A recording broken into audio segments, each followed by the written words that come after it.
পোনপ্ৰথমে আমি উমা চেত্ৰী বাইদেউলৈ আদৰণি জনাইছোঁ আমাৰ মাদাৰ বিদ্যালয়ত।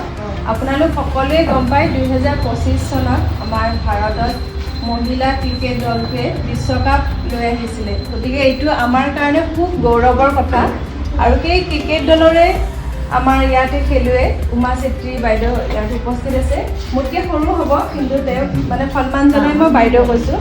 আৰু তেওঁলোক চবেই এটা জোৰকৈ হাত তালি বজাই দিয়া। আমাৰ ভাৰতৰ কাৰণে ইমান ডাঙৰ গৌৰৱ কঢ়িয়াই আনিছে তেওঁলোকে। আজি তেওঁক আমি ওচৰত পাইছোঁ আৰু আজি দিনৰ যিটো আপোনালোকৰ দিনৰ সাজটো তেখেতে আপোনালোকলৈ আগবাঢ়িছে। গতিকে তেখেতৰ উজ্জ্বল ভৱিষ্যত আমি কামনা কৰিছোঁ আৰু তেওঁলৈ আমি কিছু মৰম আমাৰ মাদাৰ অল্ড মোৰ ফালৰ পৰা দিব বিচাৰিছোঁ। প্ৰথমে এখন ফুলাম গামোচাৰে তেওঁক আমি আদৰণি জনাইছোঁ।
আজি আমাৰ মাদাৰ বিদ্যাবাসত সকলোৱে চিনি পায়, অসমে গোটেই ভাৰতে চিনি পায় উমা চেত্ৰী, ভাৰতীয় ক্ৰিকেট মহিলা দলৰ খেলুৱৈ। তেখেত আজি আমাৰ মাদাৰ বিদ্যাবাসত উপস্থিত হৈছে আৰু এইদৰে সকলোকে ইমান ধুনীয়াকৈ খুৱাইছে। তেওঁৰ লগতে তেওঁ ছিনিয়ৰ আহিছে, লগতে তেওঁৰ খেলুৱৈসকলো আহিছে। উমা চেত্ৰী বাইদেউৰ লগতে তেখেতৰ গোটেইকেইজনৰে মনৰ ভাৱ আমি জানিব বিচাৰিছোঁ কেনেকুৱা লাগিছে। আপোনাৰ আজি কেনেকুৱা অনুভৱ হৈছে? বহুত ভাল লাগিছে ইয়াত আহি, কাৰণ মানে মোৰ আইতা আছিলে, তেওঁৰ ডেথ হৈছিলে যোনটো মই কেম্পতে আছিলোঁ আৰু মই তেওঁক লগ নাপালোঁ। তো মই মানে আইতা লগ কৰিব আহিছোঁ, কাৰণ মোৰ সেইটো ফিলটো মই ক'ব নোৱাৰিম, কাৰণ মোৰ নিজৰ আইতাৰ লগত বহুত ভাল বন্ধু আছিলে। তেওঁ বহুত হেল্প কৰিছিলে, বহুত ভালকৈ বুজায়। তো আজি মই আইতাৰ লগত লগ কৰি এনেকুৱা ফিল হৈছে যে মোৰ আইতা ইয়াতে আছে আৰু মই লগত লগ কৰি আছোঁ, কথা পাতিছোঁ, এনেকুৱা মানে বহুত ভাল ফিল হৈছে। মই এইটো সেইকাৰণে মতলব খানাটো দিছোঁ যে মোৰ মনৰ পৰা আছিলে যে মই আহিছোঁ। মই এতিয়া মানে এয়াৰপৰ্টত আছিলোঁ, আপোনাক কল কৰিছোঁ, মই ইনষ্টাগ্ৰাম পেজটো চাইছিলোঁ। তো মোৰ এনেকুৱা মানে দেখি এনেকুৱা লাগিছে যে মই যাম, মানে আইতাহঁতক দেখি মোৰ এনেকুৱা মানে ইম'চনেল মোৰ দুখ লাগিছে একচুৱেলি ক'বলৈ গ'লে এনেকৈ দেখি। তো মোক লগ কৰিব মন আছিলে, সেইটো কাৰণে মই চাইছিলোঁ আৰু ভাল লাগিছে ইয়াত আহি এনেকৈ দেখি লগ কৰি ভালকৈ কথা চথা পাতি ভাল লাগিছে। আপোনাৰ ছিনিয়ৰ আছে, আপোনাৰ বাইদেউ কেনেকুৱা লাগিছে অনুভৱটো? মই আগতে এবাৰ আহিছিলোঁ ইয়ালৈ, ভাবি আছিলোঁ আহিম বুলি। উমায়ো ক'লে আইতাহঁতৰ ওচৰত যাম, তাই সময় মিলা নাছিলে, আজি মিলাই আহিছোঁ আৰু ভাল লাগিছে। আইতাহঁতক ভাত চাত দি চবে মিলি আহিম আকৌ মাজে মাজে। আপোনালোকৰ ফালৰ পৰা অলপ তেনেকৈ জানিব বিচাৰিছোঁ কেনেকুৱা লাগিছে আপোনালোকৰ সকলোকে লগ পাই, আমাৰ পৰিৱেশটো কেনেকুৱা লাগিছে? খালি যে ফাৰ্ষ্ট টাইম আহিছোঁ, ভাল লাগিছে। জনা নাছিলোঁ যে ইয়াত আছে বুলি, ফাৰ্ষ্ট টাইম গম পালোঁ আহিছোঁ আৰু নেক্সট আকৌ আহিম। এই আশা থাকিলে আকৌ আইতাহঁতক লগ কৰিবলৈ আকৌ আহিম।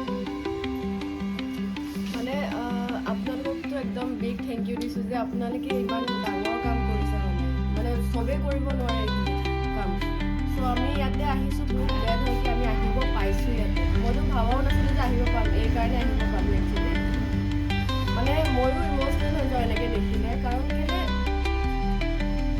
মানে মাক দেউতাকক কেনেকৈ অকলে এৰি দিব পাৰে মানে, সেইটো ভাবোঁ মানে। আমিও বহুত সৰু হৈ আছোঁ, কেনেকৈ এৰি দিব পাৰে মানে, আমিয়ে নাভাবোঁ এইবিলাক। মানে সঁচাই কৈছোঁ, মই আপোনালোকৰ জৰিয়তে মানে ক'ব বিচাৰোঁ যে এনেকৈ কেতিয়াও কৰিব নালাগে, কাৰণ মা দেউতা আমাৰ লগতে থাকে সৰুৰ পৰা। তো সেই মা দেউতাক আমি কেনেকৈ অকলে এৰি দিব পাৰোঁ?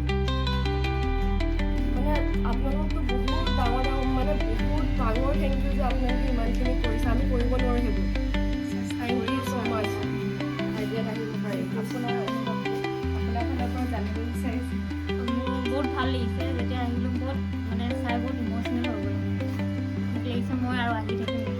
আপোনালোকে আৰু আহি থাকিব। আজিৰ পৰা আপোনালোক আমাৰ পৰিয়ালৰ সদস্যৰ নিচিনা, সকলোকে আমাৰ